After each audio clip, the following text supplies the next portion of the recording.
Ladies and gentlemen, welcome back to the Expansion Pack podcast, where we download this week's gaming news and we bring it to you each and every week.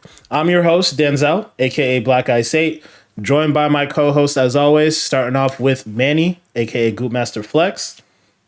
You already know, stay gooping. Stay gooping. And also joined by my guy Chris, aka May 25th. What's going on, man?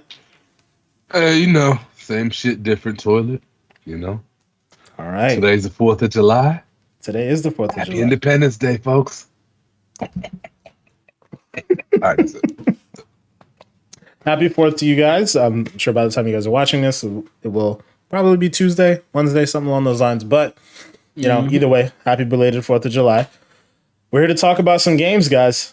So, been an interesting week in the industry, as it always has been these past couple weeks and months and so on and so forth. There's always some news, always something to talk about.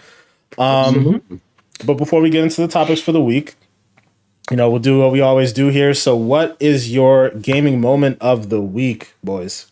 Manny, I'll start off with you. Well, you already know. Finally beat Mass Effect. I would say my gaming moment is saving the universe as your boy, the Shepherd. But yeah, after we got off of some, interesting Warzone games where, I was screaming at Devin for some intel and we didn't get the intel, but oh my God. That's hilarious. Right after played a couple games of Warzone with the boys, of course, Chris and Denzel. Devin is, of course, from Balls Deep.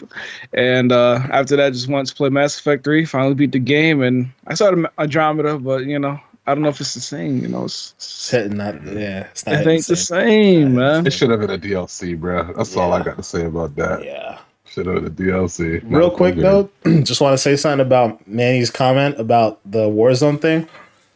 Even though Manny was yelling at Devin to get intel about Warzone, Devin was yelling back at Manny to get intel to help him and got nothing. So just want to defend Devin here real quick, because Manny was like in his zone, bro. I was like, where is he? Where is he? Devin was flying in from the gulag, and I was fighting two squads, and I down one squad, and then next thing you know, I got a bounty chasing after me, and it was like all red, and I'm like, yo, Devin, where's he at? Devin, where's he at? But then you were like, is he in the building still? And Devin was like, which building? Is it the one you have marked? And Manny's just like, can I get that intel? Give me the intel. It's like, yo, answer him. Yo, hilarious. It was an interesting one, but yeah. So I haven't caught a dub so far this week. I mean, I caught a dub in the first day of the season, but I just been, I played Rebirth, man. It's a while since I played Rebirth. Everybody's talking about it. I heard Rebirth is good, but I don't know if I want to take it, But other than that, yeah, though. Back when Rebirth first came out, it was a little bit faster paced, so yeah, maybe we should dive in there today. People love it. Maybe, I still got to get a new PlayStation controller because of Drift. That's my other moment, the Drift. That's a moment, all right. You wasn't playing a sports car game? You wasn't doing a racing game? You wasn't drifting? No, I was just, it's crazy because I was just walking in Horizon Zero Dawn, finally playing that to get ready for Forbidden West. And next thing you know, my camera just like, whoop, you know what I'm saying? Like just cuts to the left and just does not stop. All right. Well, Chris, what's your moment of the week, bro? Worst. Shit. What is my gaming moment of the week? I ain't gonna lie, I don't really have a big one. I was playing Iron Banner yesterday with my Titan and actually having fun with it. I'll say that. That's probably my biggest gaming thing of the week. Titan? Yeah. I needed to do the bounties for Iron Banner on every character. So I did it for my Warlock first. Then I did it on my Hunter, which my Hunter drip now. Woo! I done revived him. He been dead for like a year, but oh shit. I'm looking kind of drippy. Pause. Oh man. So I did that. I hooked up my Titan, got her looking dummy thick. And I was having fun. I was actually having fun with the Titan class yesterday for the first time in a minute. So I did that for a while, and then that's more or less about it for the gaming for me. I haven't really done too much gaming this week, to be honest. Did you finish up the mission? No, I was waiting for you. So Oh. whenever I can get on with you, we can do that, because I think that's the last seasonal thing I need to do for my Warlock, and then I started it on the other characters too. But those ones are both on the first part of the quest. So, bruh, right after this, let's get into it, man. I'm down to do that right after. So yeah, okay, we'll work that out afterwards. But yeah, so for me, my gaming moment of the week. I'm in a very similar situation with Chris. I didn't really get a chance to play too much. Like, obviously, I played Warzone with you guys. We did a little bit of Destiny as well. But I did get a chance to fire up Doom Eternal after the big update that they came out with. So for those who don't know, they added ray tracing into the game. They also give you a performance mode that goes up to 120 frames per second, which I haven't got a chance to try that portion yet because I don't have a monitor that would support it. Although my monitor is in the mail or on the way, just got shipped out. So hopefully I'll get that within the next week or two. But the ray tracing mode, oh my God, it is beautiful. Absolutely beautiful. And I just had this like realization as I'm playing it too. I'm like, this is a Microsoft, like this is now a Microsoft first party game that like they have the ability to like, for those of you who haven't played Doom Eternal, it is already an absolutely beautiful game. Like it's kind of like a mastercraft in that style of first person shooter. It's super fluid, fast paced action, so on and so forth. So to add like that extra level of fidelity with the ray tracing, like, and it being like a first party Microsoft game, like I can only imagine what the next one will look like with more of Microsoft's tech and resources behind Bethesda. Oh man, like it's gonna be so much fun. It's gonna be such a good time.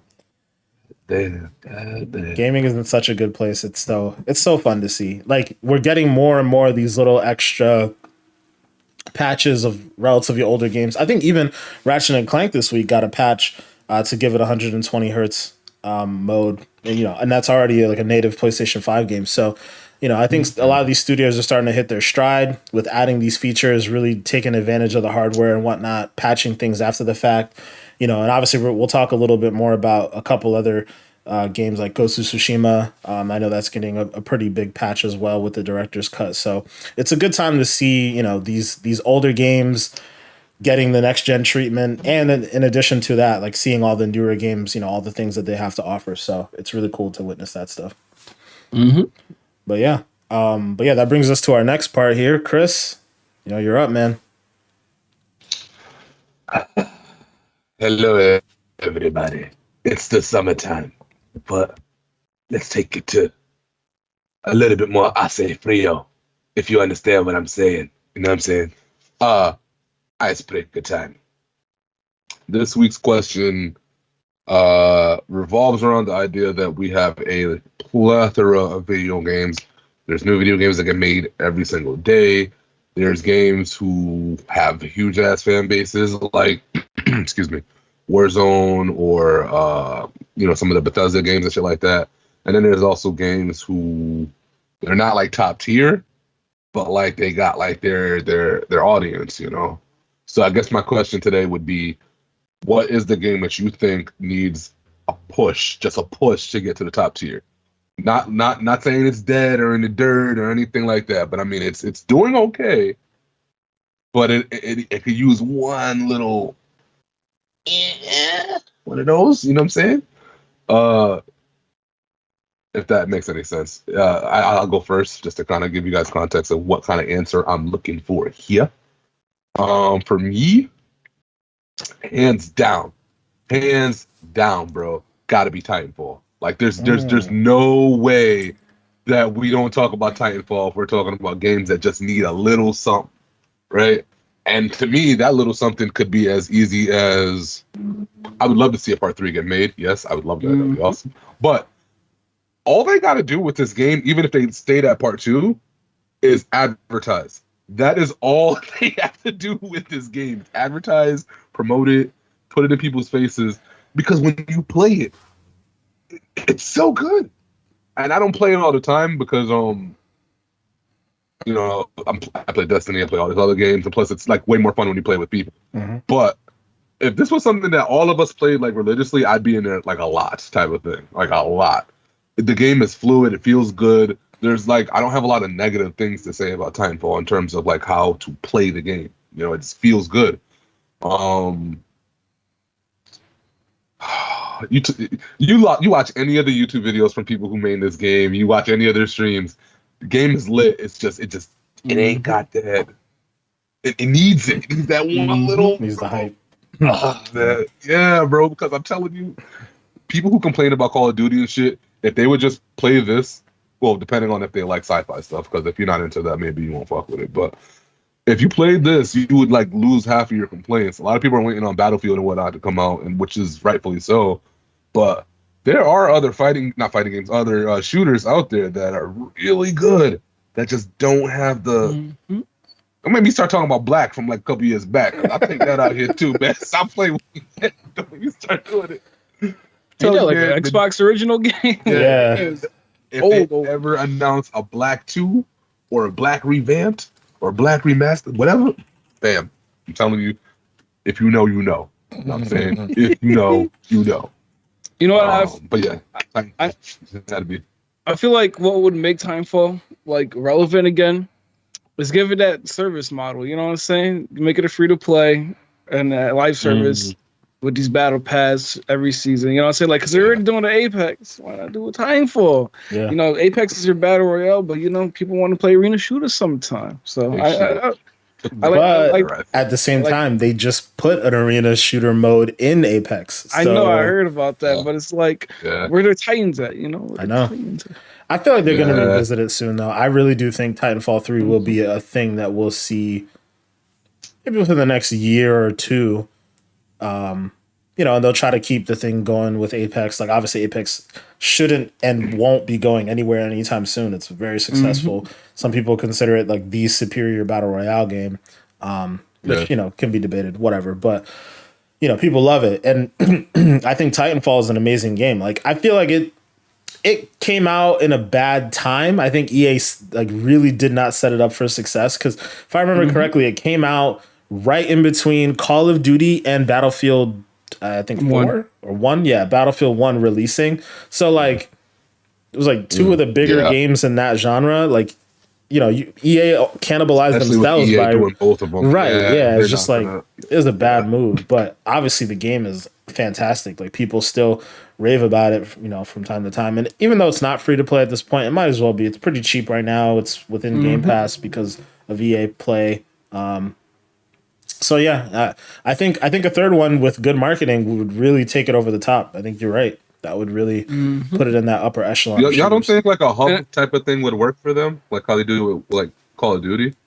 You know, like how when you launch up Warzone and then you have the Warzone option in the middle, and then you have the multiplayer for Modern Warfare on the right, and then you have the multiplayer for Cold War on the left. Do you think if they just kind of meshed everything into one hub, that would also work better? Because I think by default, if you're somebody who plays Apex a lot and you launch the game and you see Apex and then Titanfall and da-da-da-da, wouldn't that it's true maybe help it? It might. Know what I mean? It might. Yeah, and also might feel like too, you know, like we've seen the success of Apex, like, you know, if they come out with a Titanfall 3, I'm sure more people will definitely want to play it because of how successful Apex has been. So I think the success of Apex has also helped Titanfall 2 already.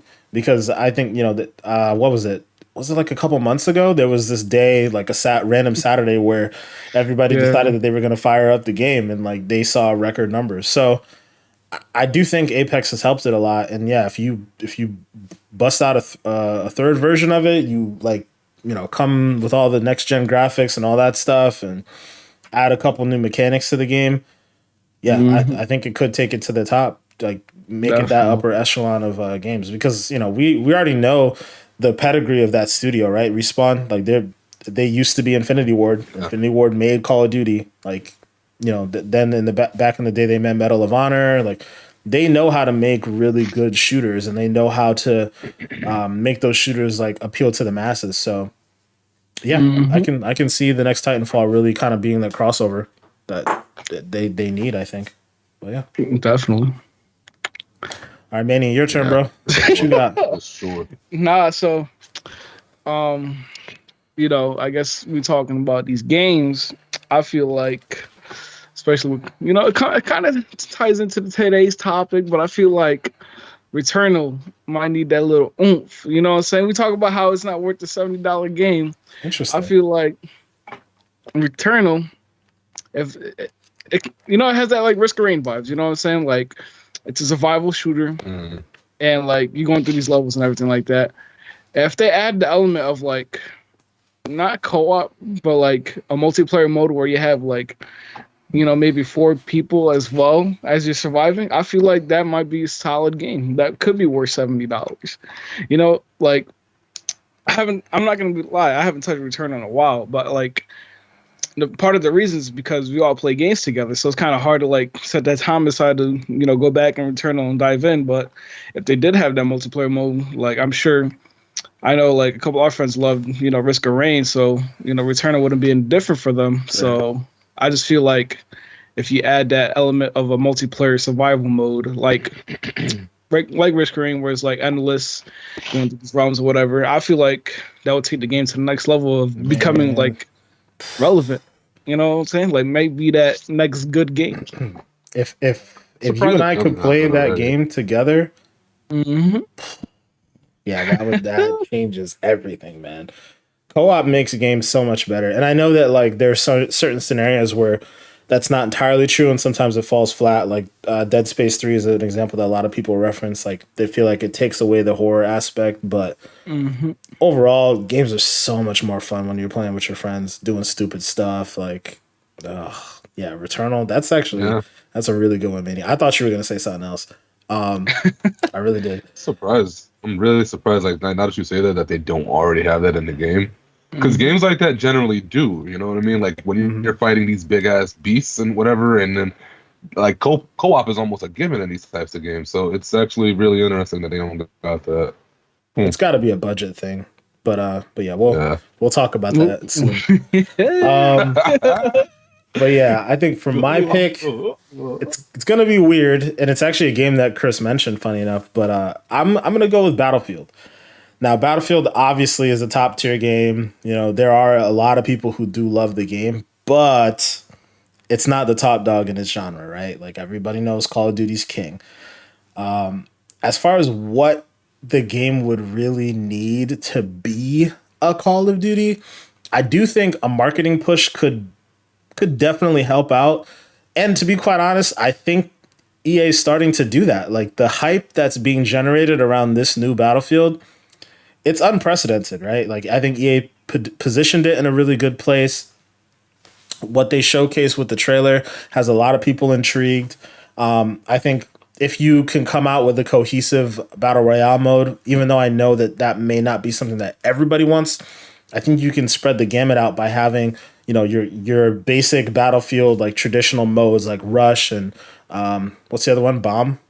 I forget what it is, but I know Conquest is one. Conquest and Rush. That's it. Yeah, those are the 2 fundamental modes for Battlefield. So if you have that mode and then you have a battle royale mode and add whatever other elements you want to add to it, I think like having that variety in Battlefield could really help it, go over the top because we talk about it all the time, right? Like Warzone, one of the best things about Warzone is it's relatively unpredictable.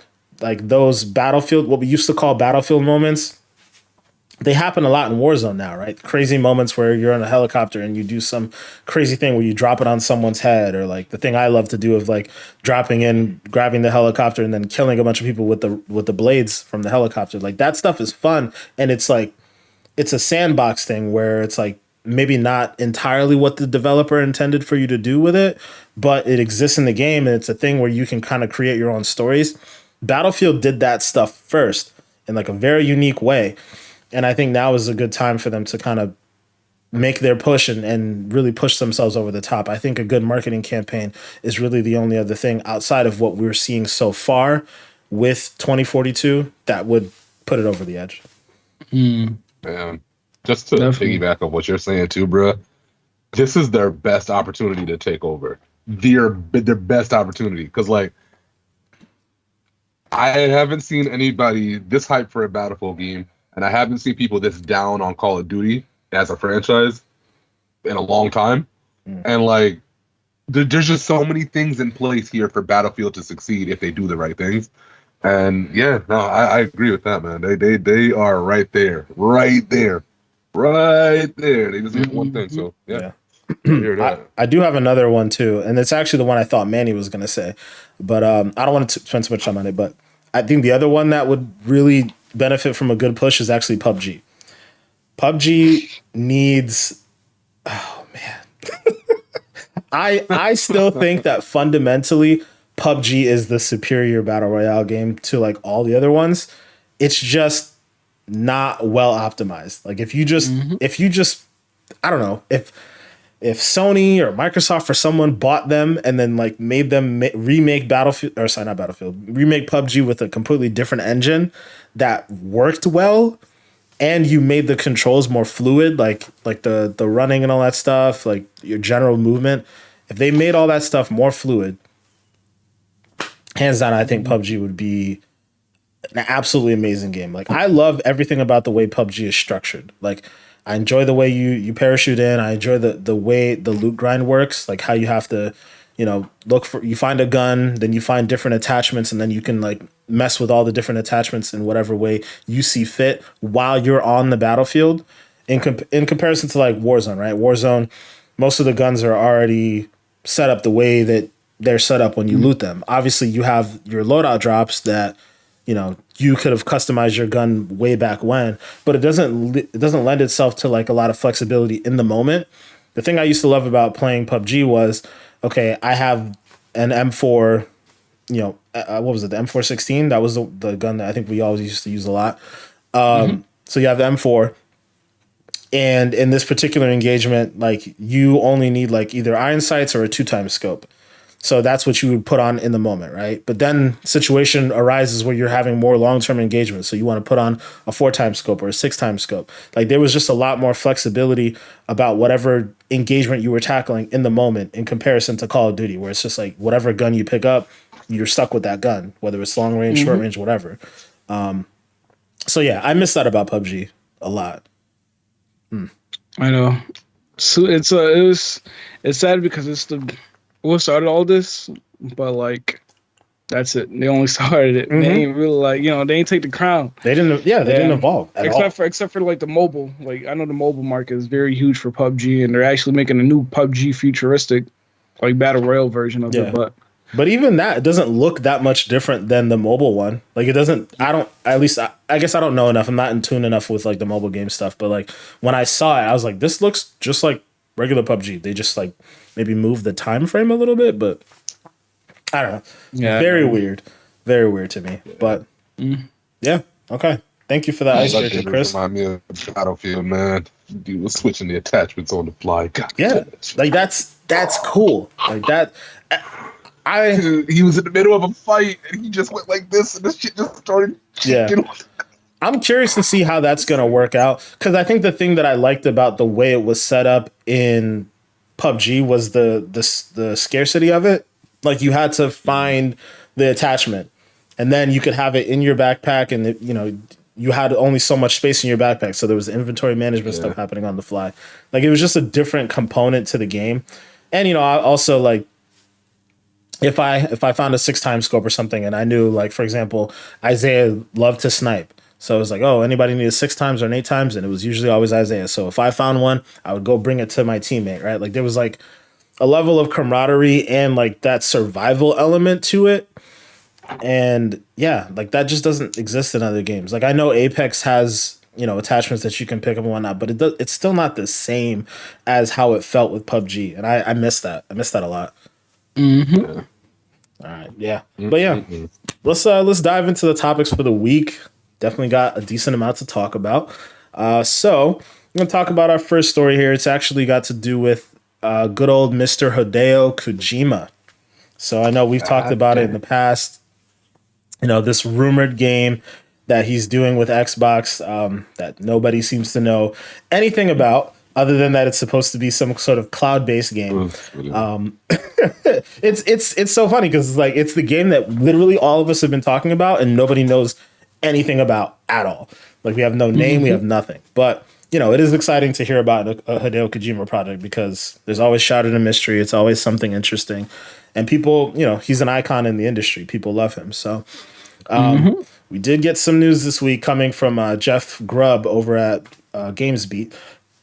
He basically reported that Hideo Kojima and Microsoft have signed a letter of intent that states the two parties intend to work out the details of a publishing agreement for a new Xbox game. So basically, the key part of the negotiation is that as long as everybody agrees to do the things that they say that they're going to do, because the contract hasn't formally been worked out yet, they're basically going to go ahead and get this game done. It seems like it's kind of an obvious thing, right? Microsoft's been gearing up to get this stuff going. For those of you who don't know, Microsoft just hired Kim Swift, who used to work over at Google on Stadia. And supposedly Kojima was working with her at Stadia to make that cloud-based game. So, yeah, apparently now, you know, everything's full steam ahead on Xbox. Supposedly it's going to be like a horror game. Very interesting concepts. You know, Kojima hasn't straight up said that this is what he's doing, but he did have an interview where he kind of alluded to the idea of he wants to make a horror game that works for people who get scared of playing horror games. Like I know a lot of people who mention this. You know, we have a mutual friend, Felix, who is in a very similar situation. He loves to watch us playing horror games, right? Like I think you watched Manny your playthrough of Resident Evil, but he's like too scared to play them. And Kojima says that's a problem that he wants to solve. I don't understand how you do that. I don't understand how you solve that problem, but it's very intriguing to me. Like, and you're doing it in the cloud. You know, I think that's another large mystery of this topic is what does a cloud-based game mean?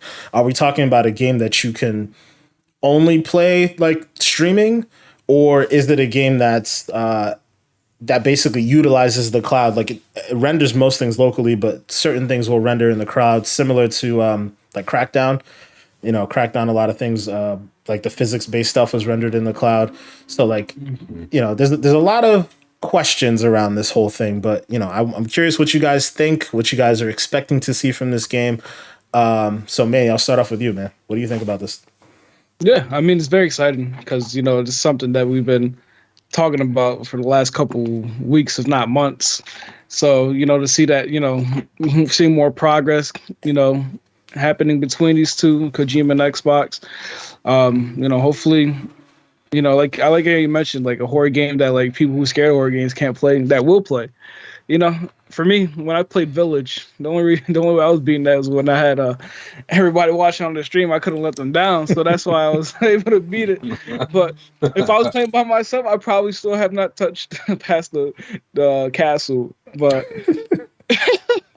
so I'm, you know, very excited. I mean, we know, you know, with this last product, Death Stranding, I mean, very mixed reviews. But like, if he goes back to like more like a action horror type game, like we know like Metal Gear wasn't like action horror, but like, you know, we seen PT, like, you know, how that was like their horror game that was supposed to be like Silent Hills, but then ended up, you know, getting canceled, and well, we'll talk about that later, of course. But if it's like, you know, like another Silent Hill / Resident Evil type of game, you know, like it would be very dope, especially if it does take advantage of this cloud-based servers. We see Xbox. I think actually recently the Game Pass thing actually went through on iOS and laptops and stuff like that. Mm-hmm. So, you know, imagine just seeing, like, I know it would be weird, but like a cloud-based strictly only game, like that you could only play in the cloud, like on your phone, or whatever. It would be pretty dope to see how it would work, or if it would be like, you know, like you could play on your Xbox Series X, but you know, like the optimizations are different. But so yeah, I'm, you know, excited to see what comes up with this. You know, hopefully we'll get more news in upcoming weeks about this game. I'm sure we'll get news whenever they finally like actually get this contract done. I don't know if I've ever heard of something like this letter of intent. It's very interesting. It's almost like like, okay, now we're at this point where you technically can't really break off a relationship, like but we don't have an actual contract yet. Like, it's a very weird in between point that I've never necessarily heard of, but I guess is relatively common practice according to this article here. So yeah, it's really interesting. But yeah, Chris, what do you think of this, man? Honestly, in terms of like what I'm expecting, whatever I'm expecting, I'm not gonna hold you. I kind of expect it to not fully make sense to me, right? So let me explain. The Kojima way. Yeah, there's Kojima makes really good games because like fundamentally, playing a Metal Gear Solid game, really really fun stuff. I can't sit here and tell you that the stories make too much sense to me because they don't. And it's the same thing with Death Stranding. Death Stranding on paper looks cool. But if you sat down with somebody who's played that game and you said, hey, explain to me what this is about, they're going to struggle. they're going to struggle to So whatever we get from this dude, I'm thinking it's going to be weird. And I'm going to be real. I don't think I fully operate on his frequencies. So like if I don't get the context broken down to me, sometimes it just goes over my head or it just doesn't make sense or whatever the case is. So yeah, I'm thinking it's going to be weird. I don't know how they're going to do this horror thing that they make friendly for people because horror is horror. Like, it's just, you can't, how do you, I don't know. That's like trying to shoot a slasher flick, but then his weapon of choice is like a teddy bear. That doesn't make sense to me. You can't do that. You cannot do that. I could understand how in games like Grounded, right, where they had like the arachnid thing or whatever, and you were able to kind of like, I don't know, mess with the strip it down. settings. Yeah, you could strip it down a little bit to make it less like, intimidating to you. But I don't see how you do that. Like, how do you take a Resident Evil game, for example, or a Silent Hill game, for example, or even the Medium, and make it more friendly for folks who are too scared to play? Like, I don't get how you do that. I don't see that working. So here's something that came to mind, and I think I don't remember who it was that I heard say this, but it made sense to me. I don't know if this is the way that Kojima is going down the road, but if you think about the Dark Pictures anthology, technically speaking, that's a way for someone who enjoys watching horror things but doesn't want to have full control over everything to play a horror game, right? Like, although I don't necessarily find those games particularly scary, but there is a horror element to it, and you're watching it largely. The most control you have is just selecting like your responses and so on and so forth. There's some moments where you're walking through the world, but like largely the control is stripped away from the player. I guess that's one way that you can solve that problem. But knowing Kojima, he's not going to do what someone else already did. So I'm just curious what in his mind is a way horror game. Yeah. You know what I would love? I want something that's like, and I think he would knock this out of the park because he's weird. Make a game that's like Pitch Black. Y'all remember that movie from years ago? Yeah. Before it became the Riddick series and it was Pitch Black was the original? I want something like that, bro. Something that's like sci-fi, alien heavy, very, very big on darkness and stuff like that in the actual visuals of the game. And have that be your horror thing. That would be super duper cool, bro. Because that's not... It's in the same boat as Dead Space and Scorn and some of those other games that are coming out, but it's still not. It's almost in its own thing. When you're doing sci-fi, whether you're writing, video games, or whatever, you have like free reign to kind of make it what you want to make it. So I'm like, dude, do something like this, because that's going to be kind of cool in my... If I see that, I'm going to go crazy. I'm not going to lie. Pitch Black's one of my favorite movies. I love that movie. Yeah, I want something like that. I think you made a good point about like how much free reign you have to do something when you're working with sci-fi. And that's why I think it largely, I feel like that also largely translates to horror as well. Like if your horror is grounded in sci-fi and not necessarily as much reality, because that's why I think this is perfect for him. He's going to knock this out of the park, because when you look at Metal Gear, right? Metal Gear, when you first look at that game, like when you first start playing the game, right? It appears to be grounded in reality, and then it takes these turns where you have weird stuff like praying mantis and so on and so forth, and it gets weird, and sometimes that can lose people, even though I still think those games are great. But Death Stranding is another way where it's like, okay, you start off playing, it seems like it's grounded in reality, but it completely loses me in particular. Maybe not everybody felt that way, but if you start off in a place where it's like this is weird. This is supposed to be weird. It's supposed to be horror. It's supposed to be this. This is supposed to be that. Like, you've already started off with that baseline with sci-fi or horror. Like, it's perfect. I feel like that's a perfect lane for him to be in. He obviously has all these different things that he wants to tackle. Like, I know he's when he talked about Death Stranding, he talked about the idea of like a community or like a communal experience. I don't know how that translated over to Death Stranding. I didn't finish the game, so I didn't get that. But I would imagine that some of that has to translate into this new cloud game, right? Like maybe there's some level of multiplayer or co-op or something along those lines.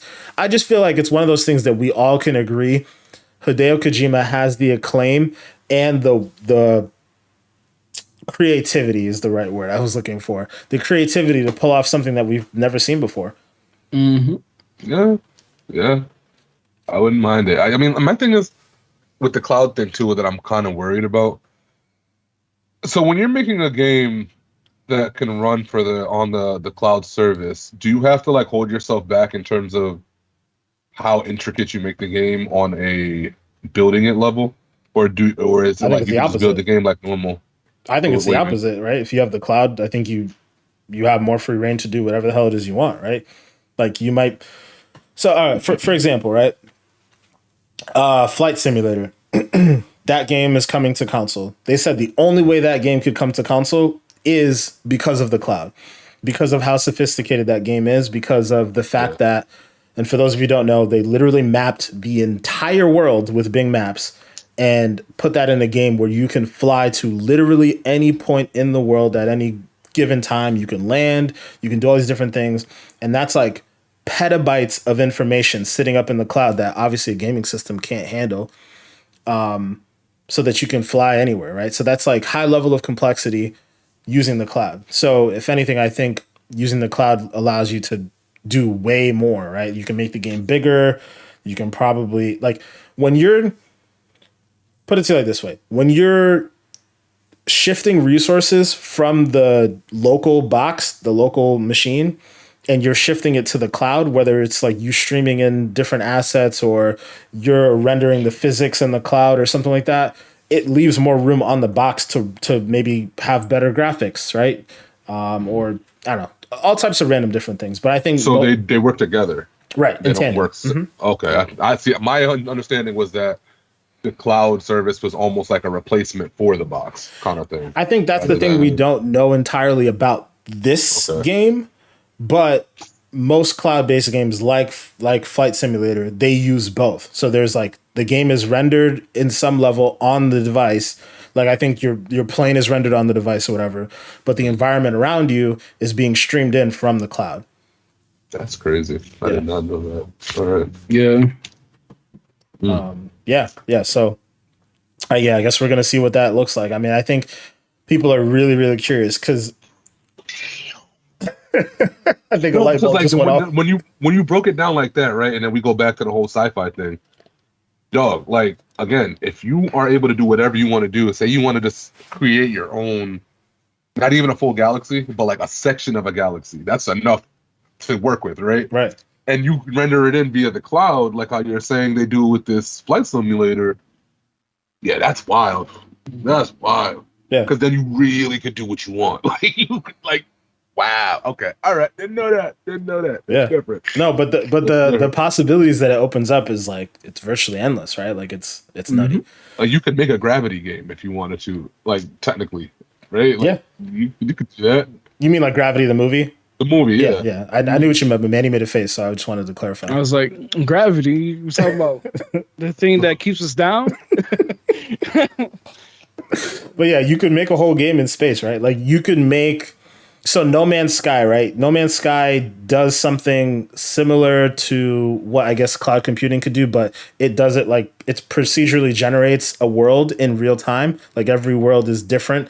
Like when you're playing No Man's Sky, the world that I would go to isn't necessarily the same as the world that you go to because the game is constantly making new worlds and new areas to fly to in real time. If No Man's Sky used cloud technology, they could like map an entire galaxy with the cloud. That would be the same galaxy that you go to, that I go to, that every single person goes to, and like they would have a lot more room to work with. So like you would think in theory, if Bethesda if things go really well with Starfield, right? That was my next thing I was going to. Yeah, like if things go really well with Starfield, like boom, the next game you can imagine it might be cloud powered. Maybe this one is cloud powered. Maybe that's why, we haven't heard as much about it yet. Maybe that's like the next thing. So there's so many possibilities that get opened up with all this cloud computing stuff. So I think that's largely why Kojima wants to do something like this. And I'm really, really excited for where it goes. But so one last question. Sorry. So like if you don't have the box, right? Because you're supposed to be able to stream from cloud gaming on your cell phone, tablet, whatever, right? Say you don't own a box at all, or you own an older system or something. Does that mean when you play like something like the flight simulator that you're going to have issues when it comes to it rendering what it's supposed to render? Because if the box is supposed to handle a certain responsibility and so is the cloud, then how does that work if you don't have the box? I don't know for sure, but what I would imagine is, okay, so if you think about how cloud computing, sorry, not cloud computing, if you think about how cloud gaming works right now, like xCloud in particular, all you're doing is telling your phone or your computer or whatever to use its screen as a way to play like an Xbox on their server. So I guess in theory, nothing changes, right? It's just you're rendering the... So if on an Xbox Series X, right, you're rendering the plane and a couple things locally on the computer or on the Xbox, the way I would imagine it is that you would be rendering like those same types of things on the server, like in the cloud. I know we're like getting super deep in the weeds on this. But people need to know this. Oh, no, totally. I don't know. And that's the thing. I don't know for sure, but I'm just like hypothesizing here. So like if you have the game on the server, like the server itself that Microsoft has is your Xbox, right? So all that local stuff is happening on Microsoft's Xbox server, and then it still goes out and talks to whatever cloud-based server it is that's rendering the rest of the world. You get me? Like it's just a two-part system. But in this instance, Microsoft has an Xbox for you on the cloud already, and you're just using that. Does that make sense? Yeah, no, I guess then my last question would just lead to you don't even suffer graphically or anything like that when it's done that way. That's crazy. No, the only thing that you'd be limited by is like your own connection, right? So like if your connection, like let's say you're on 5G or whatever, right? You're probably okay. But if you're on like a crappy Wi-Fi at home, you might have some issues and you might have some latency issues. And that's really all. And it'll still run at like 60, 120 if you wanted to. That part might be funky. You'd have to have really good internet. Yeah. Okay. All right. You'd have to have really good internet to be able to do like 4K 60 or even 1080 60 is like. Well, most phones not really like. I mean, you might have like a 1440p to play on your phones, but not really. Well, 4K, but like so there's so many different things, right? So we could be talking about your phone, we could be talking about your laptop, we could be talking about your TV, like. That's when your data numbers start to go up. Like your data numbers must like skyrocket if you're right. If you're streaming that level of fidelity, yeah, makes sense. I have a feeling we'll be talking about this a little bit more closer to the end of the year. I feel like this cloud gaming stuff is going to come way more into the forefront by the end of the year. There's a lot of questions. Yeah, for sure. All right, but yeah. Speaking of Kojima. We'll get off of Kojima news. We're going to talk about his former employee here, Konami. They got some pretty nutty news that we've pretty much all been kind of suspecting may happen for some time now. But Konami and Bloober Team, the creators of The Medium and the Blair Witch game and so on and so forth, they have entered into a partnership, a strategic partnership, where they're going to be working on an unannounced title. Let's review it here, ladies and gentlemen. We all know that it's going to be Silent Hill. It just seems way too obvious. You just made they just made a game, The Medium, that like lends itself to a lot of what we may have been thinking about Silent Hill. Obviously, the Silent Hill, the former Silent Hill. Oh my God, composer is it?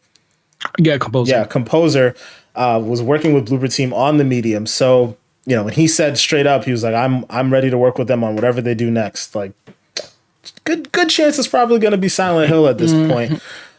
So, with that news, obviously it's something we've talked about before, but I want to get your guys' take on it now that it's officially confirmed that they are working with Konami. It still isn't confirmed that it's Silent Hill, but come on, it's Silent Hill. So, Chris, I'm gonna start off with you, man. What do you think about this? I think it's long overdue. People have been really, really waiting for another Silent Hill game for a while. Which is funny too, because it used to seem like back in the day when Resident Evil would drop a new game or Capcom would drop a new Resident Evil, that it wouldn't be too far behind as you see a Silent Hill come out. Whereas now it seems like, you know, the Resident Evil games come out pretty periodically. I'm trying to use two PP words next to each other. Pause. Pause. Two PPs. Yeah, I said it. You know, but I don't know. It's just one of those things where it's like, it's just long overdue, man. I hope that this one comes back with a vengeance. Because when was the last Silent Hill we got? Like, what year did that come out? I mean, technically it was PT, but after that, I don't know. Yeah, it's been a while. It's just been a while since they had like an actual stake in anything, in my opinion. So yeah, I think it's good. I think you know, the one of the things I'm really, really excited to hear about going forward as they keep trying to like, you know, develop it, is there's a lot of things in the medium that I like. You know, there's a lot of like elements that they added to that game that are really, really good, that hopefully they do like borrow and put it in this new Silent Hill. So for example, like, granted, I've never even like touched medium really like that because I've been saving it for the October shit, but like just the idea of like, say for example, the maw and the fact that you can't kill it. Like when it comes around, you can't kill it. You have to find a way to strategize around surviving around it, but you can't kill it. Stuff like that, I think, is really cool, and hopefully, you know, they're able to take some of that and add it into this newer game. Plus, you know, they got some big shoes to fill too. I'm actually kind of happy that Resident Evil's been having the success that they've been having because of them being this like far up on the totem pole now. It's like Silent Hill games kind of have to hit. Like you have to come up with something wild, you know. And I haven't played Village yet, but just from hearing a little bit y'all talk about it with the whole vampires and the werewolves, and blah, blah, blah, blah, and all this stuff, sounds like they took a whole other direction on things. Sounds like it's still very much Resident Evil, but just a whole other layer to the story. Silent Hill got to come hard, bro. They got to like really, really, really come with the goods. You know, they gotta really show out for this. There's also parts of Outlast I wish that they would take and add to the game too, because I think Outlast is super slept on, and a lot of people don't talk about that shit. But there's parts of that like I really enjoy as well that they should put into this newer game. TLDR, it's a good thing that it's happening, and it's long overdue. That's all I'm trying. I would argue though, your Outlast comment, I would argue Outlast is heavily influenced like these horror games recently. I think it's influenced Resident Evil. I think it's influenced that medium game. Because if you think about what Outlast is, right? It is a game where you're running away from like a villain or a monster. You're trying to outlast the villain, right? You can't fight back. You're literally just trying to run around, hide, so on and so forth. That element has played itself out in Resident Evil. Although Resident Evil technically did it first with Mr. X, but we saw that Mr. X had more of an emphasis in the remake that they made for 2 and 3 and Village, and for that matter, 7. 7 like actually really did kind of dive into the whole Outlast theme. So I think it's had a heavy influence on gaming. And I guess the medium too, right? You can't kill the thing in the medium. You just have to keep moving and try to outlast it in a way. So I think Outlast had a very huge impact on gaming, because that was like, when that came out, that was a juggernaut, man. Yeah, it was a hitter. Like people, it was a hitter. It like kind of flowed over into pop culture in a sense, because it was one of those things that people like really would sit down and play, and like that's where we really started to get the let's plays of horror games, watching people react to that. So yeah, I think Outlast has had a huge impact on gaming for sure. But yeah, Manny, what do you think about the news, man? Yeah, I mean, I guess you could say, you know, Bloober, the creators of Medium, with this news is kind of large, if you know what I mean. I had to throw that joke in. But I mean, boy. You know, it's always exciting because I remember, you know, like we were talking about like the survival horror genre. Like it hasn't, like, obviously recently it has, but like, you know, before it's just, you know, there wasn't that many of these games that, you know, it was just basically Resident Evil that was like the throne. And like, you know, you have these side games like Outlast and, you know, that little demo with PT. But it's good to see that Konami is finally going to do something with hopefully another horror game. Because, I mean, Bloober, we've seen them. They made Layers of Fear. So, like, and the Medium. So it wouldn't be a surprise if they made a horror game, or else it'll be like, okay, why?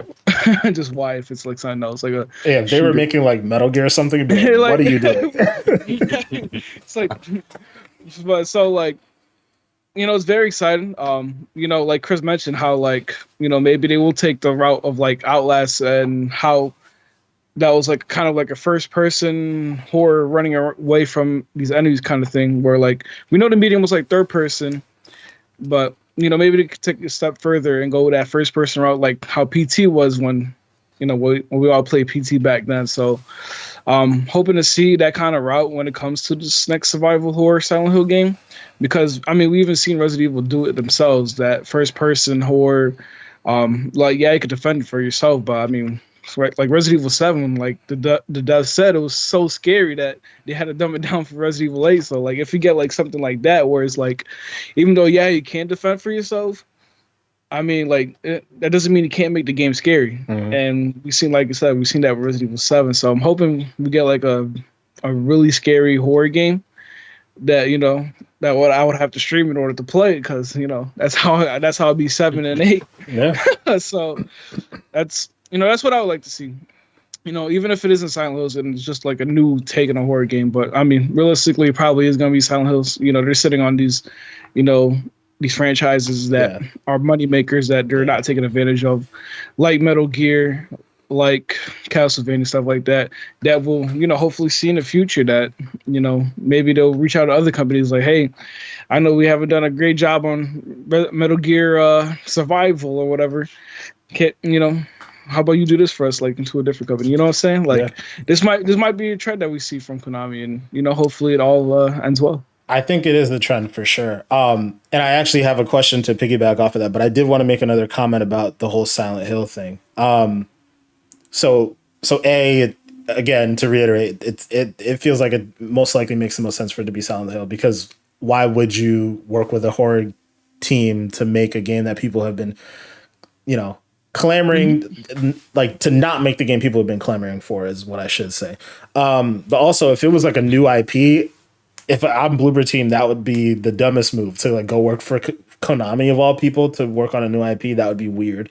But yeah, I'm hoping that they get a chance to like really show their chops and like show people what they can do. Obviously, the Medium was a pretty good game, but it didn't really get as much critical acclaim. It was relatively speaking like a AA game, I guess you would say. But, being able to work with Konami, and obviously Konami would be invested in, shelling as much money as need be to make a AAA version of their game. So I'm hoping that really happens for them. They obviously need to like come correct with this, because Resident Evil, like we talked about, has had the throne for a while. But, the flip side of that coin too is like, it seems like there's just like emergence of this horror genre now, right? Like people really want to reinfuse stuff into it. Like we know, or we don't know, but the rumor floating around is Dead Space is coming back, right? Like that's another one of those games we talked about on the podcast in particular. I'm pretty sure that EA was over there looking at the success of Resident Evil, seeing how Resident Evil reinvented itself with 7, and being like, you know what, I think we can do the same thing with this Dead Space thing. I feel like the same thing happening over at Konami is like, we can reinvent this genre. We can reinfuse life into it. There's clearly a desire for it, because Resident Evil keeps putting up numbers. So it's like, we want a piece of that pie, right? Like the horror genre is so sparse right now that it's not necessarily a competition anymore, right? It's just like, if you can get 2-3 more of those games out and you don't position them around the same time as Resident Evil, people are going to go buy them because people want to play horror games. Phasmophobia is another example of like, that was a phenomenon last summer, right? People want these horror experiences. So that's all I had to say about that. But to what Manny had mentioned about this hopefully being like the start of something that Konami does, working with other studios to make games, and they'll, Konami themselves will publish the IP. What games do you guys want to see? Like just starting off with one thing that I want to see in particular, Castlevania. And I'll shout out Adam, a coworker of mine, for this idea. But he mentioned that, a crossover that he want to see from way back when Chris had his crossover icebreaker is a Castlevania mixed with like a Souls-like game. And I think that would be super dope. Now, in my opinion, I think the studio that could make that is actually Tango Gameworks. Is that what it's called? The people who make The Evil Within. The head of that studio is a former Resident Evil developer. I think it'd be really interesting to make a Castlevania game with those Demon Souls or Dark Souls elements, but to make it scary, like actually super scary, like just meshing together all those genres would be super cool. So that'd be my dream project, to see Konami, work with someone like that and make something that, the world really hasn't seen yet. But yeah, I want to know if you guys have any ideas like that, like who might make Metal Gear or something else along those lines. So Chris, I'm gonna start with you this time. Crap. I need a time. I need a second to think about this. Goop, you go. I gotta think about it. Sorry, I know I like dropped that on you guys out of nowhere. So No, it's right. And I'm gonna hit this with this. Konami could just knock on the door. Hey, Kojima. I know we kind of left on bad terms. That's easy though. That's easy. Metal Gear kind of needs that reviving, my guy. It sucks because looking at the games like Metal Gear, and it's just like sent on gold practically, and maybe not the main franchise of Metal Gear. I remember actually when they first announced Metal Gear Rising and how it was. I kind of wish they didn't take a turn and went to Platinum Games to do it.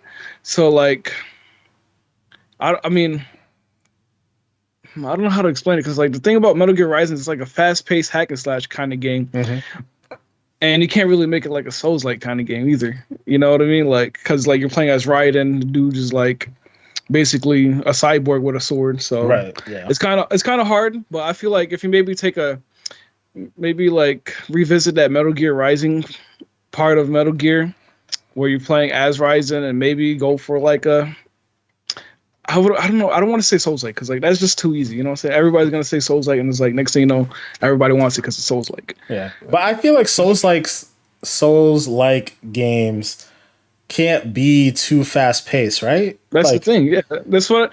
And it's I don't know. I just didn't like the way Platinum did it with their iteration of it. It just didn't feel like Metal Gear, because the thing was the original Metal Gear Rising wasn't supposed to be this fast-paced action where they're throwing a bunch of enemies at you, these geckos and stuff like that. It looked more like a traditional Metal Gear, but you also had the features of the sword and the precision cutting and all that stuff. Yeah. So maybe if you could find, I don't know any particular studios that I can think of on the top of my head, but maybe if you, like I said, revisit that, try to maybe go back to its original roots with Metal Gear Rising, and possibly start some things there.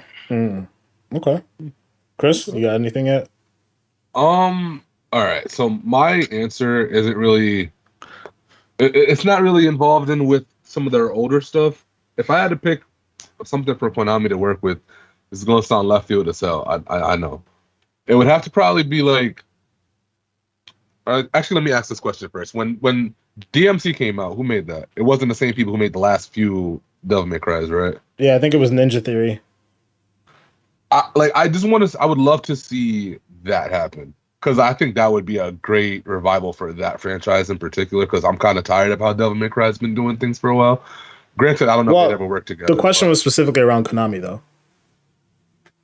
I thought it was Konami working with another studio to... Isn't that what you guys were talking about? Yeah, but So what franchise are you talking about? Because Devil May Cry is a Capcom thing. I must have misunderstood the question. So Konami is working with Bloober Team to do Silent Hill, right? So what other Konami IP would you want Konami to go reach out to another studio to make? So between Metal Gear, Castlevania, specifically with Konami. Not Konami. even that many to work with. Yeah, there's right. Yeah. Shit. I gotta look at. I mean, it's you don't have to have an answer. It's fair. I definitely struggle with it, so don't even worry about it. Composed of Metal Gear Solid, so it's what else could you really choose on the list? Yeah, I know. There we go. We'll have the we'll have the Devil May Cry team make Metal Gear Rising. There is also a rumor that multiple Silent Hill games might be in the works, which I think is interesting. But yeah, we could revisit that, Chris. If you something else pops up in your head, I mean, There's just not really much to touch on besides what you guys touched on. If that's what the question is, you Yeah. know. I think, well, there's a couple other Konami games, but I don't know how relevant some of them might like, be. I'm looking at some of these like Lunar Nights. I never played that. Yeah. What, you never have? Yes, I haven't touched that. Shit, 12 Tender Killers. Don't know what that is. Like, there's a couple games on this list. I just don't know what they are. That's all right. Zone of Enders. Oh, whoa. Pause. Pause. There it goes. Bring it back. There it goes. Right there. Oh, shit. Hold on. On the fly. That's it. That's it right there. Fam, stop playing. I forgot about that one. That was my shit. Hey, bro, I played that game hard. Oh, that game was fun. It was really, really fun. And that was back when I was still on Sony. I played part 1 and 2 of that shit. That shit's awesome. Can you think of a developer you want to touch that one? The first thing that came to my mind, and I feel like it's gonna be really weird. Don't say Square Enix. Nah. It actually Respawn, the people who make Titanfall. Like, I think it would be interesting to see how they would tackle that. Because they're clearly more of like a shooter studio, but like the way that they handled Titans, I feel like was pretty good, and you could kind of see how that would translate to, Zone of Enders. I'd even be happy with a remake for that. Not even a remake, but like a remaster, I should say. Yeah. I would really be happy with that. That game was awesome, man. Yeah, maybe they could get a team like, Blue Point to, remake Zone of Enders, because, Blue Point's always good with the remakes. I'm here for they are. As long as that game franchise comes back, I would be so happy, bro. I remember like playing that game at my uncle-in-law's house back when I was a kid, because he had PlayStation. I didn't have one. And I would play it, get as far as I could. And he lives in New Jersey at the time. Mm-hmm. And I would literally wait until we had another like family function or something like that, and pray to God he still had the game at his house, so that way when I could come back after all these months, I could be like, all right, this is where I was. Let me. But I'm talking about gaps like months in between play sessions for this game because I didn't have it. Man, that shit was fun. Super fun. Like, I'd be like, hey, hi guys, how you guys doing? Haven't seen y'all in a while. Hey man, your PlayStation still set up? It's in the living room? All right, bet. I'll be back. And I'll be in the living room. Oh man. Okay. Well, yo, Manny, I appreciate you setting me up for this one though, because this is actually going to bring us to our next topic here, which is it was all about Sony. Sony got a lot of news this week, man. So Manny mentioned Blue Point in particular. We know Blue Point, that'd be dope if they made a Zone of Enders remake, because I would actually love to see that. But we know they've made remakes on Demon Souls, and then what did they make the last? Was it the last? I think they made Shadow of Colossus. What is it called? Shadow of Colossus. Yeah, that. Shadow Okay, Colossus. yeah, they made a remake on that. Well, yeah, Sony had some big news where they bought House Marquee this week. The developers of Returnal, which is fantastic news for that studio. I mean, they definitely deserve it because people are absolutely loving Returnal.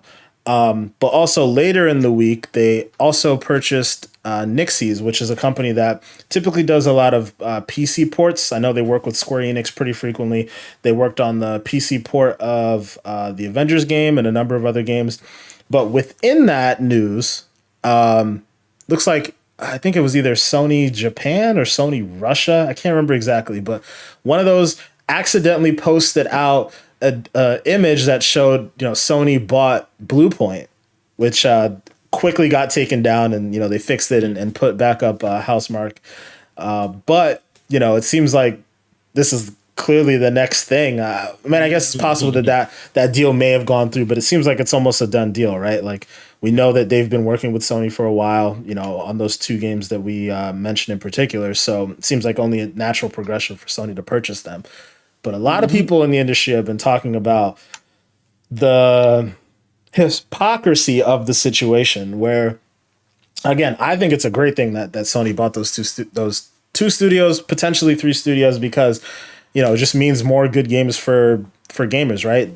This Nixies thing might mean that there'll be more PC ports of Ghost of Tsushima and all these other games that may come to PC faster, which seems to be kind of Sony's strategy.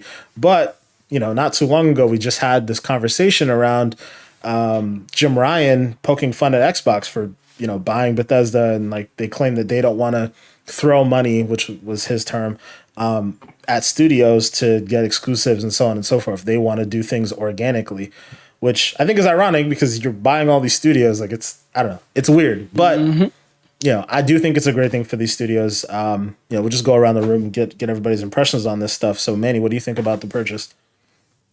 Yeah, I mean, it's funny because like initially, like, since I really never heard that much of Housemarque or Marquee, whatever you pronounce it, I was like, oh, so they bought them. I thought they were like already a studio with them or whatever, because we saw Returnal being a PlayStation exclusive, but like I'm not surprised because, like I said, it was just like one of those situations where, all right, Sony has this exclusive Returnal, might as well purchase the studio and make more possible exclusive with them. I mean, I think they really did a great job with Returnal. And I know I mentioned Icebreaker, like if only they did like a multiplayer like mode or whatever, but other than that, it's like I said, a great game. And like how they not only like implemented the features of the DualSense controller, but like the way they did their level design of like, all right, you got this one playthrough. If you die, you got to start all over again, etc. So we know that, like, it's just what to expect. You know what I mean? Like, what to expect next from them. I mean, will we see a sequel? I haven't beat Returnal, I'll be honest, but like them and with the whole PC port too. With Nixies. What you said with Nixies. Yeah. It's funny. I remember Phil Spencer, talking about how, like, yeah, it's nice that you guys got these games coming to PlayStation, but you got to buy them again. It's like, if they port more PlayStation games to PC, and it's like for example, Horizon Zero Dawn. It's like, I would have to purchase it again on PC, and I like, I have a hard time faulting Sony for that, right? Because there's only so much you can do. Like, you don't own those spaces. I guess the only thing I can see Sony doing is if they actually, this seems realistic. If they actually built a storefront that linked between those two things, but I don't know if they have the resources for that. I have a hard time faulting Sony for that situation. They could solve it, but I feel like they won't, and I don't know if they necessarily have the resources to do it elegantly. I know it sucks because, like, I mean, it sucks for like the older games because, they've been porting a lot of older games into the PC store, and like, it would be nice day one if they have them both side by side. So maybe this will help that problem, or maybe we will see them become, day one sales on PC and console. But it also do suck when, let's say you start on the, Death Stranding on PlayStation 4 and you never got to beat it, and it comes out on PC and you hear that it runs better on PC and stuff like that, and you just like, pain. But like, I mean, not everybody has the same, issues, but it's also, like I said, if they do it where it's like they launch both at the same time, because PlayStation do have a history of just like, launching these games on PlayStation first and then PC later. Mm-hmm. So hopefully that will solve that issue. Yeah, I'm hopeful that it will, because I think that's a good opportunity for Sony to get the day one revenue stream of a PC port, essentially. Like, it's obviously been working very well for Microsoft. We see that their revenue stream is great around that, mm-hmm. and obviously the advent of Game Pass for PC and so on and so forth, right? But them releasing their first party games on PC day and date, like, that's a big deal, and I think that Sony wants a slice of that pie. So this Nixies thing definitely seems like part of that. And in addition to that, they said that they're going to use them as a support studio as well. So they won't only be doing PC ports. I'm sure they'll be helping out with the creation of certain games, offloading certain resources and whatnot. So I think this is a good thing for Sony Studios as a whole to acquire someone like Nixies, because they're very, very good at what they do. Like, they do a very good job with their ports. I think the Avengers one in particular, people had said had ran very well in comparison to even just the base game on consoles. So, it's impressive to see. Chris, but yeah, what do you think about this stuff, bro? Speak your take. I honestly, I can't ever say it's a bad thing when like studios get acquired. The only way in my eyes this would be bad would be if it was less of a situation where they're planning on utilizing the studio and more of a, oh, we're just gonna sign them so that way Microsoft or somebody else can sign them. Because if it becomes something like that, then that's a whole other ballgame. Then that's literally like you don't even have good intentions. You're just trying to stop somebody else from making money, which is 100% different. I'm sure that plays a role though. It does, but it'd be different if we literally just saw them to sit on the acquisition and not do nothing with it, which I don't think that's going to happen. Yeah. Because I've seen that happen in other spaces in entertainment and stuff like that, where like, you know, we want to make sure they can't eat, so we don't even want this dude. Yeah, it's just more out of spite. Yeah. Like, yeah, we don't even want them. So hopefully it doesn't become any of that. After that, though, it's hard for me to see where there's a negative to anything. No, like it seems like this is just nothing.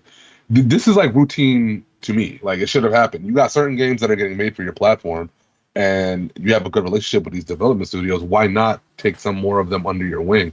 Is there some hypocrisy going on here? Oh yeah, because they tried to like talk shit and all that other stuff before, and then now look. But be that as it may, is it a bad thing though? No. It's not bad. It's not bad at all. It doesn't make any sense to ever say that it's a bad thing ever. If you're Nintendo, Microsoft, or Sony, if you have the money to buy these studios and they get more exclusivity and more things, more tools in your kit, is the way you got to kind of look at it. You know, how's that bad? It's not. How is that bad? You know, it's never a bad thing. That's like somebody who's a mechanic and they just added like 3 more tools to their tool shed. It's cool. Ain't nothing wrong with that. That's cool. It just made you more productive. So,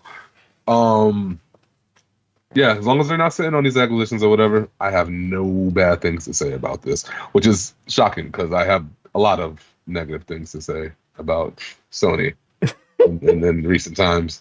But this isn't one of them. Yeah. Now, do I think it moves a needle heavily? Like, this is not in the same vein as like Microsoft getting Bethesda. Hell no, not even close. But again, it's positive nonetheless.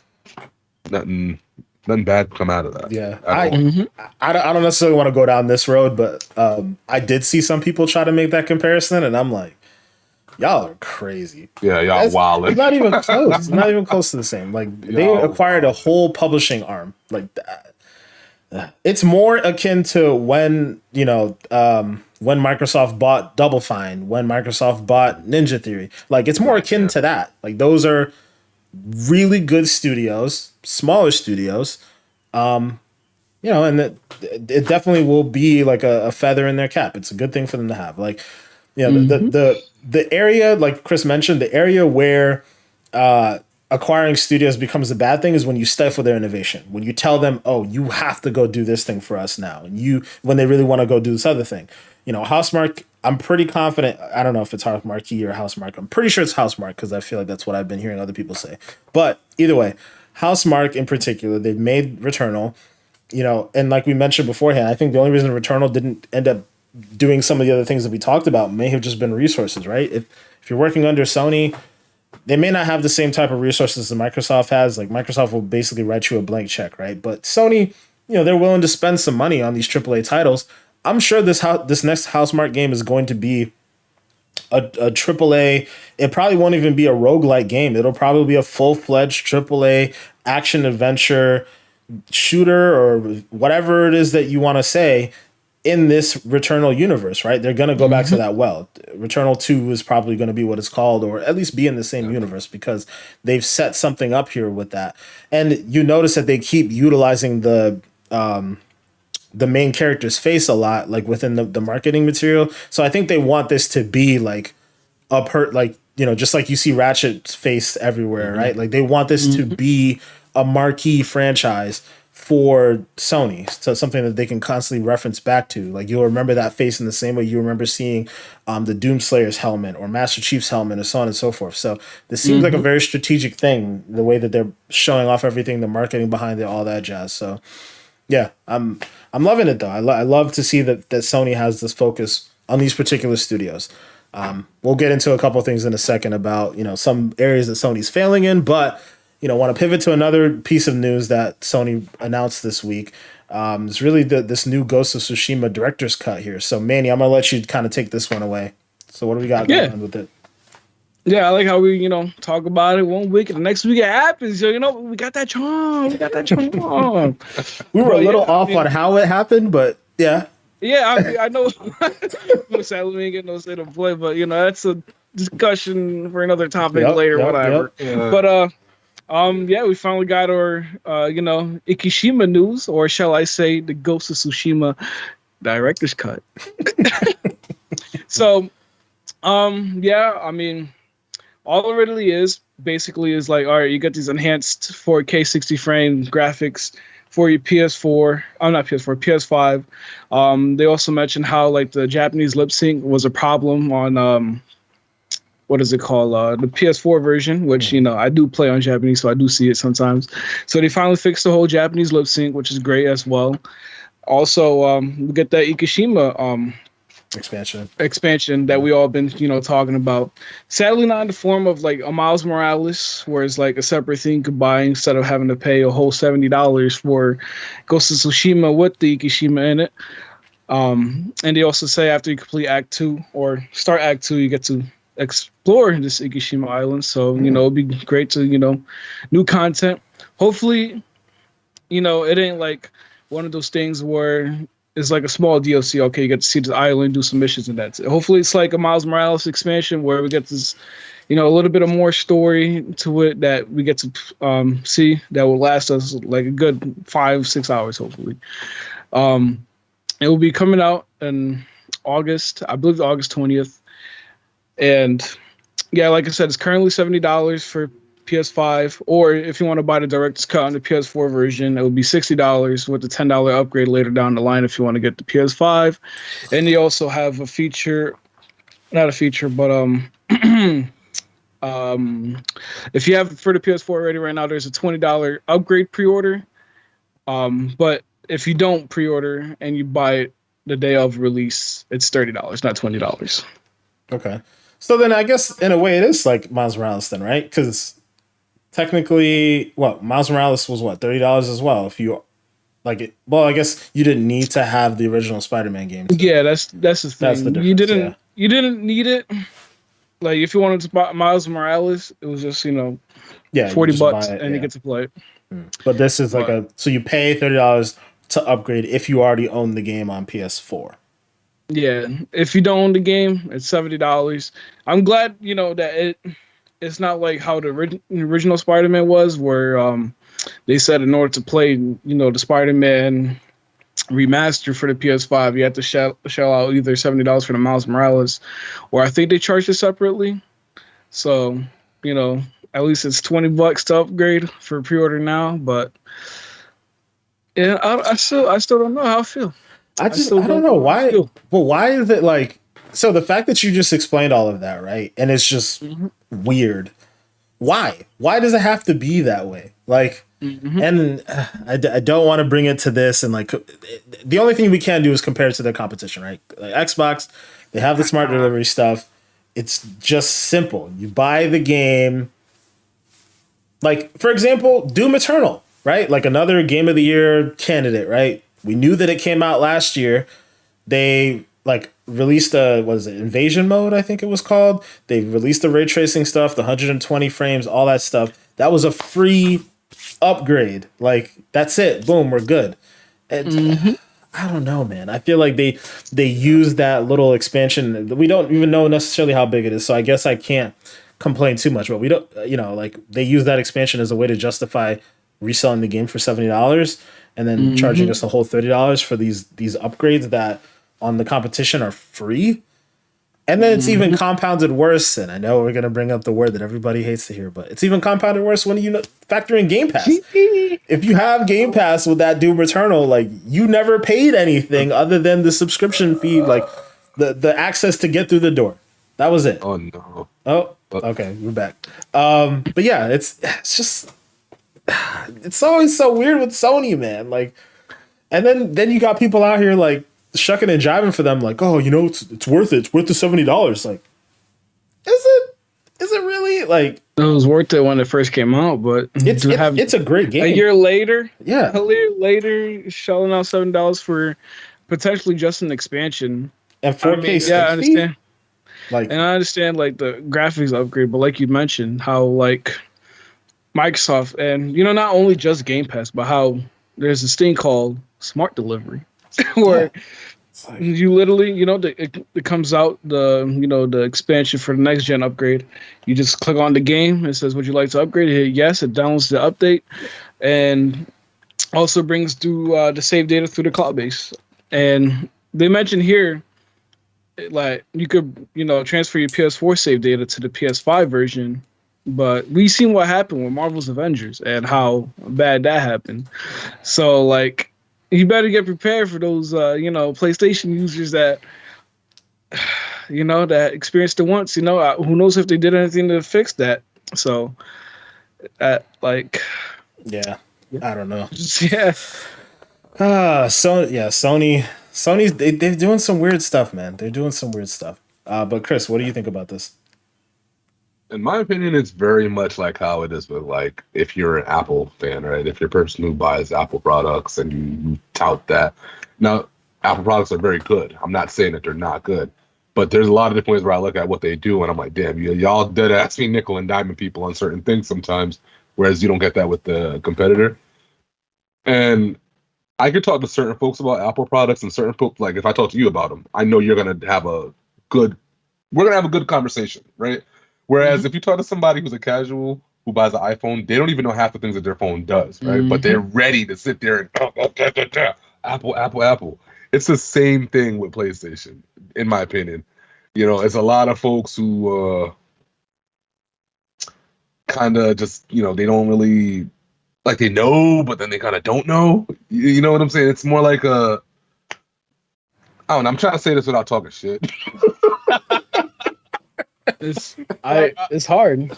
Yeah, I'm trying to say it without sounding like an asshole, but like I've been in too many of these conversations, and it's literally like the same thing to me with the PlayStation stuff, man. It's like,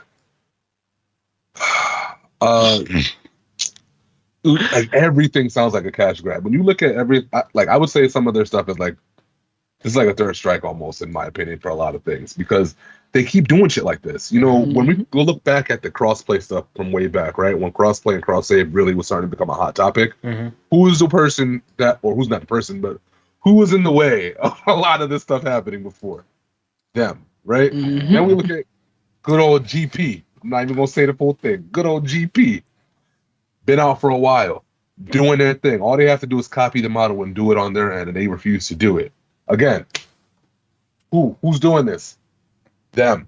So it's like there's a lot of things you can keep on looking at and being like, bro, like y'all, come on. Come on. Yeah. See now, I was gonna skip this conversation, but you kind of leaned into it already, so I guess we'll dabble into it a little bit.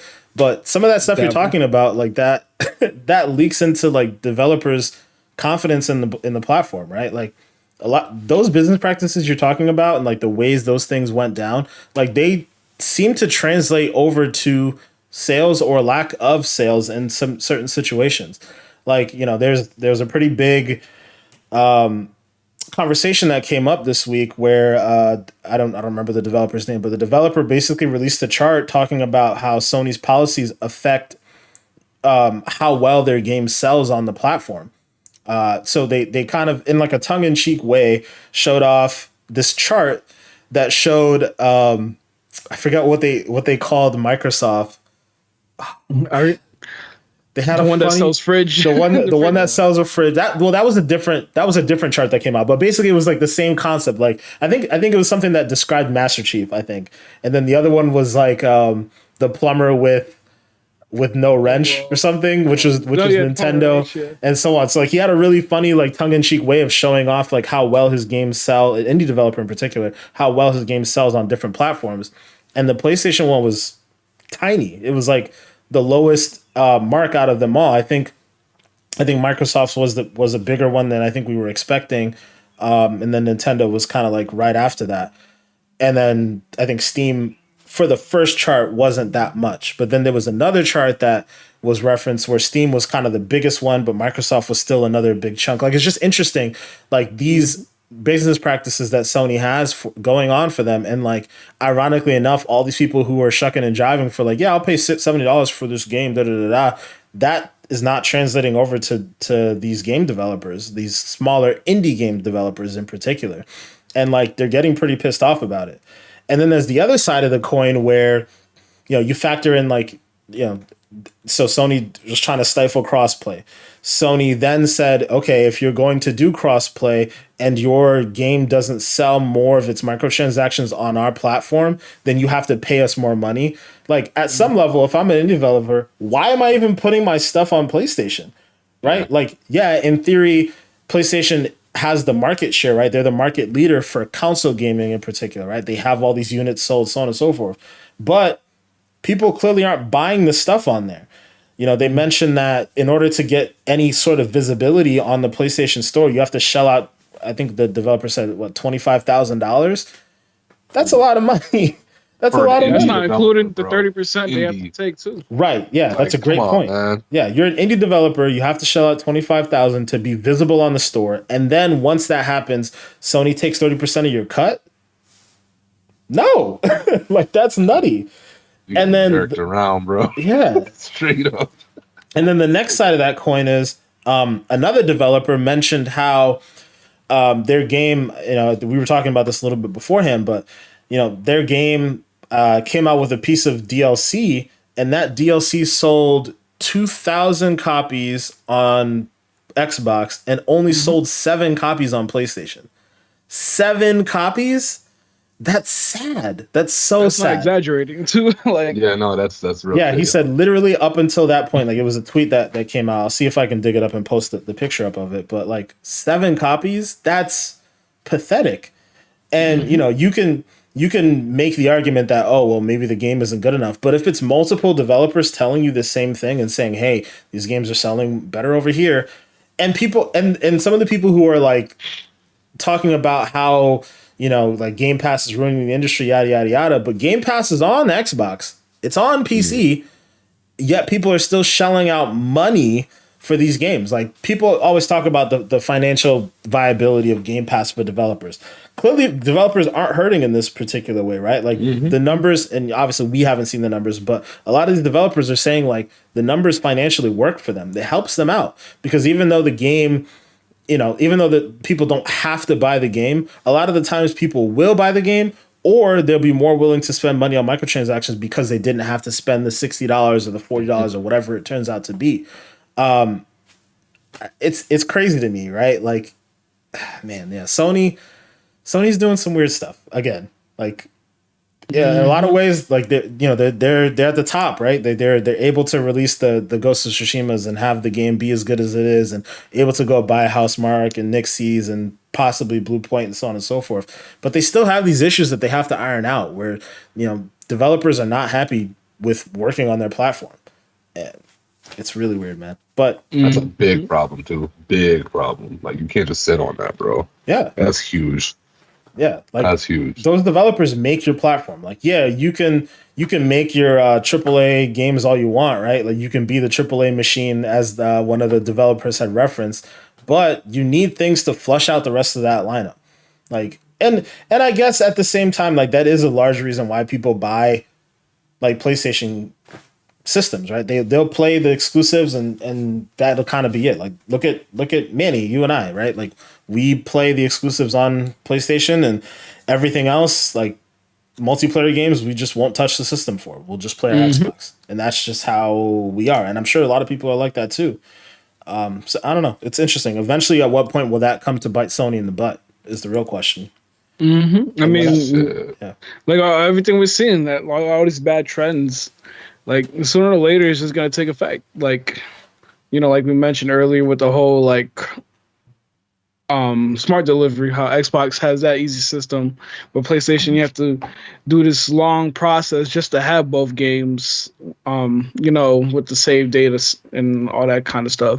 So like it'll eventually come to like, light. And I think also like the fact that like, even though Sony is selling a lot of consoles and is beating like the record of their PS4 so far, when it first launched, like, these console shortages is like, not everybody has been able to get a console yet, but on both maybe sides. the shortage, maybe the shortage is doing justice to see, like, maybe shine the light on like the negativity of like Sony and like how, all right, like, yeah, Sony was good in the PS4 generation, but it looks like the Series X now in this generation might be the future of gaming and the smart choice. So.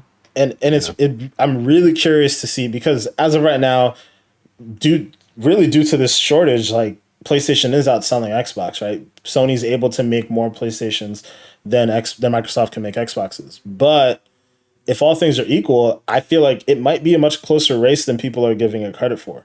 Yeah, I'm very curious about it. But yeah, Chris, you were about to say something?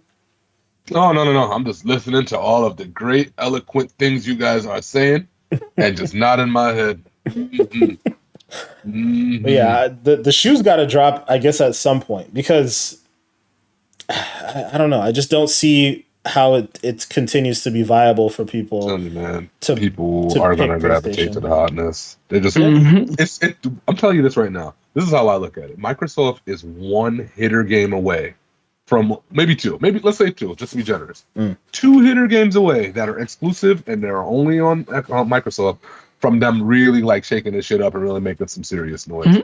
Because Returnal to me was probably their biggest original title in the last 12 months, in my opinion. I don't really know if they had anything that's bigger than that. Sony? Think about it. I mean, yeah, Ratchet & Clank's pretty big. Yeah, that's not original. That's like a sequel that's been done. You mean like brand new IP? Brand new. Ghost of Tsushima. Yeah, I say Ghost of Tsushima. That's probably bigger than Returnal. But either way, what my point is, there's only a small handful of things to really look at in that aspect. And all I'm saying is this is I think it is going to bite them in the ass unless they come up with some more stuff to kind of fill in these voids. Yeah, you can't keep sitting here relying on the same 3 IPs forever and then acting like it's just never. I mean, I guess Nintendo's kind of doing it, but then to me, Nintendo's not in a top tier spot like the other two guys. They're like the third. They're not. Yeah. Also, well, top 2. So like it's different though. I feel like when Nintendo gets a different vibe because of the nostalgia aspect too. Right. Yeah. And I guess technically there's still like PlayStation's been around long enough for there to be. I guess all 3 of them have been around long enough for there to be nostalgia, but I don't think that Microsoft definitely doesn't get that pass, and Sony gets less of that pass. The thing I will say about it is if Sony continues at this pace, even though they're making great AAA games, those games look a lot alike. Like Returnal is probably the only one that I wouldn't say that for, because it's different. It's a roguelike, it's this, that, it's the other.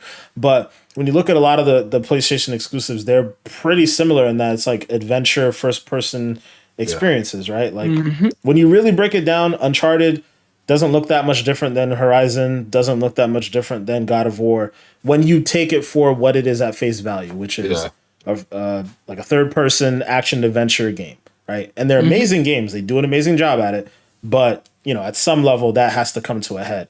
Chris, you mentioned like those 2 big exclusives from Microsoft. It's Halo and Starfield. Like that's kind of where I'm headed with it, too, yeah. Like I was gonna say, my bad. No, go ahead. We're all just like going at each other. No, I was gonna say, I like how Chris mentioned it. How it's like, yeah, they might have these big exclusives or whatever. Like, all right, so let's put it like this. Let's say Horizon Forbidden West comes out maybe November, at the same time or like around the same time as Halo. Yeah, Horizon Forbidden West is gonna have that like praise for like a couple weeks, month, 2 months. But 6 months down the line, a year down the line, people still gonna be playing Halo, especially for the simple fact that Halo is free. It's a competitive multiplayer game. It has a huge esports like support, so we know that game is gonna last for a while. So when you compare, like paying $70 for Horizon Forbidden West compared to a free multiplayer game that you can get on Xbox, on PC, and it will give you that longevity that you need. That's what makes Xbox great, in my opinion. Like, we all have different opinions, obviously. Like, don't get me wrong, they're great story games, but, they can only get you as far as you really can. You beat the game, you maybe complete everything, do all the side quests, these little knickknacks that you have to find. Yeah, I mean, you can do that, but, like, what's left after? You can't just keep on playing the game forever, whereas, like, Halo is this arena shooter is going to give you more, like, these like memories of like these epic moments that you're gonna get in the battlefield. You know what I'm saying? Like that's what PlayStation struggles with, and like you said, Denzel, they're all like the same. This action adventure game, beautiful landscapes and everything like that. But that's pretty much what we've been really getting from them for the last couple of years. And it's, Sony either has to make a change or they're just going to get exposed. Yeah. You put it beautifully, man. I think they are very much in a position where they can get exposed. I think that's obviously why you see them buying Housemarque and like seeing the things that they're trying to do. I will give them credit. They are trying to do something, but I guess it's just a matter of how fast they're going to change up some of their policies, how fast they really see the light on certain things. Like, we know that Insomniac's making a multiplayer game, so maybe that'll be one of their first forays into really trying to get some longevity in some of their first party titles. But outside of that, I guess PlayStation, what is that? Destruction All-Stars, that's a multiplayer game. So I guess you got something going there. But generally, they don't really thrive well with multiplayer stuff. Yeah, I mean, Destruction All-Stars. That game was talked about probably for like a couple days, and next thing you know, whoop, it's gone. But like, where's their like? They don't have a Redfall or nothing like that. They don't have a game. Redfall didn't even come out yet, right? We don't even know if it's good. But it's different from. We just have more variety on this side of the fence. This is all I think so too. That's just all it is. It's a lot more variety in terms of what we currently have, in terms of what's currently going to be coming out in the future. All that stuff is just way more variety. It goes back to what you said. All those games are very much action RPG, kind of weird games that you kind of play. Whereas over here on this side, it's like you've got a lot of that stuff too. And you're going to get more of it with Bethesda going forward with some of this other stuff. You're going to get some of it going forward with some of the other studios. I wouldn't even say they have an RPG though, right? Like, I'm not sorry, not to cut you off, but I'm thinking about it. Yeah. Like, I wouldn't even call them RPGs. They're literally just action adventure games.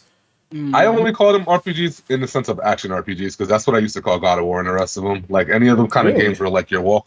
Yeah, because there still was an aspect of you like using a perk tree and trying to like itemize your guy kind of a sense. Yeah. So that's the only reason why I called it that. It's not open world or anything I can like see that, it, but yeah. just I guess I would call it like a baby RPG. Because when you think about it in the realm of like a Starfield or a Skyrim and so on and so forth, like I don't know if I would like if I called that an RPG, I couldn't call God of War an RPG. But I do understand the skill tree aspect. Is like, yeah, you can call it an RPG in that way. Like similar to how I say like 2K is like one of the most popular RPGs in the world, right? Right, yeah. So yeah, I get it. I'm there. I'm with you. But yeah, they just don't have anything that like at least not that I've seen. Like they don't even have a Bleeding Edge, and nobody really plays Bleeding Edge like that. But they don't. What is Sony's version of that? right. Yeah, they don't have it. Yeah, it's a really good point. I mean, for as many risks as they say that they let their studios make, their games all look very much the same. So like there's no Grounded on PlayStation, right? Like Ain't no Grounded. There's obviously no Halo, there's no Gears of War. And I guess the times where they tried to make those multiplayer games, like it didn't really go well, right? Like I guess Killzone didn't really hit the way they wanted it to, so they let that go. Definitely did. Yeah. Godfall. Oh God. Well, Godfall, I don't even necessarily consider that like in the same way because Godfall was made by another company. They just paid for some level of exclusivity. And I think that's the thing that I guess really if you're just a PlayStation gamer though, you don't care about that at the end of the day because you can still go play Call of Duty and all those other games. Like you may not look at it as because you don't know what you're missing. You're not looking at it as like, oh, I don't have this multiplayer experience. I don't have this. I don't have that. But then if you come over to the other side and you start playing the Halos, you start playing the Gears of Wars, you see Game Pass, you see all these different things. It's really hard. To me, it's hard for me to sit there and say like, oh, well, like Xbox sucks after playing all of these things and seeing all these different things that it has to offer. It's weird to me, but alas, there are the console warriors out there who over here trying to argue with me. These iPhone people, I'm telling you, I'm sitting there and I'm like, bro, I can do so much with my Android. And they want to argue with me about like the color of my bubble in the text messages or some shit like that. I was like, bro, what? Like this is not. Yeah. Priorities, same right? shit, bro. The things that they're focused on. Yeah, it's 90% of it is because it's just how mainstream it is. Like I know, like you mentioned the argument between Apple and Android. We see like not only how mainstream it is with everybody owning it, but you also got these like memes that like try to like make fun of Android and their quality on like an app. You know what I'm saying? Yeah. Like Snapchat, for example. Like oh, your Snapchat camera quality sucks. I was like, yeah, so, but can your camera, take pictures and record in 8K? No. So, That's only like, because you buy a track phone. You buy a track phone, you got to know what you're getting into, man. Nah, Not well, all Androids are good. nah, You know what but I'm it saying? is a thing where even if you have a high quality Android phone, like the app itself may not take advantage of how good the camera is. Like TikTok's an example of that. But even Manny, to your point, like there's more, and I guess this is another way. Like this actually does make a good parallel between Xbox and PlayStation because there are more Android phones out in the world, right? There are more Xbox and PCs and phones that can take advantage of xCloud than there are PlayStations in the world. So it's an interesting analogy or in comparison or whatnot. But yeah, at this point I guess we're kind of rambling, but it's a really good conversation. I think we should revisit this. This should be like a bonus episode or something. But yeah, we're gonna cut it off here for now. Before we go though, Manny, where can the people find you, bro? you already know, twitch.tv/GoodMasterFlex, Instagram and Twitter, GoodMasterFlex_TTV, as well as TikTok and No Context Gaming. All right. My guy Chris, where can they pen pal you at, bro? Start off with that. What a pen pals Start at? off with the pen pal, man. Y'all better hit me up at may25thxx@gmail.com. Goddamn. Shit. Oh, man. And then I'm on everything else at the same handle. So again, may25thxx on literally everything. So not Tumblr. Nobody use Tumblr no more. Fucking Twitch, YouTube, Discord, wherever. You type that in, you might find a couple imposters, but they ain't got the XX. You always look for the XX, fam. Look for the XX. That's it. Can't forget that. Oh, That's it. you want pasta? Pasta. All right, guys. So for me, it's Black Ice 8 on everything. Find me on Twitch TV/Black Ice 8. Find me on Xbox Black Ice 8, Twitter. Instagram's a little different. It's gonna be Black Ice 8 _gaming. Same thing with the TikTok. But yeah, guys, check me out. Say hi, give me a little follow, whatever. Also, make sure to check out the podcast Instagram, which is at XPackPod. I know we've been slacking on posting content up there. We got to get back on that a little bit, but we will do that, ladies and gentlemen. So make sure to check us out. We're also on TikTok at Expansion Pack Podcast. But yeah, thank you guys for listening or watching. If you're listening on Spotify or Apple Music or anything along those lines, make sure to check out our YouTube channel. And if you're watching us on YouTube, make sure to check out our Spotify and Apple Music stuff. We'll check you guys out next week. Thank you guys for watching again. Peace.